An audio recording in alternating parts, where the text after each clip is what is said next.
পাল্টা শুল্ক নিয়ে যুক্তরাষ্ট্রকে চটাতে চায় না সরকার বলে জানিয়েছেন অর্থ উপদেষ্টা সালেহ উদ্দিন আহমেদ। তিনি বলেন, মার্কিন প্রেসিডেন্ট ডোনাল্ড ট্রাম্পের পাল্টা শুল্ক নিয়ে দেশটির সঙ্গে আমরা দর কষাকষি করব, তাদের চটাবো না। এ নিয়ে আলোচনার জন্য 90 দিন সময় আছে। এর মধ্যে বিষয়টির সমাধান না হলে আমরা আরও সময় চাইব।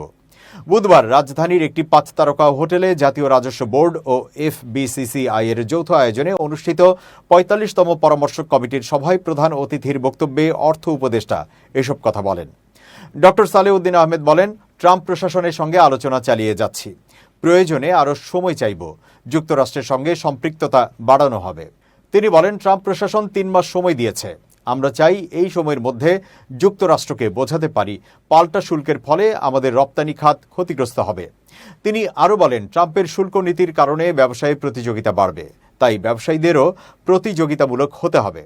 সরকার আইএমএফ এর ঋণের বিষয়ে চিন্তিত নয় জানিয়ে সালেহ উদ্দিন আহমেদ বলেন, আইএমএফ এর ঋণের ব্যাপারে আমরা খুব একটা চিন্তিত নই। ইতোমধ্যে সামষ্টিক অর্থনীতিতে কিছুটা উন্নতি হয়েছে।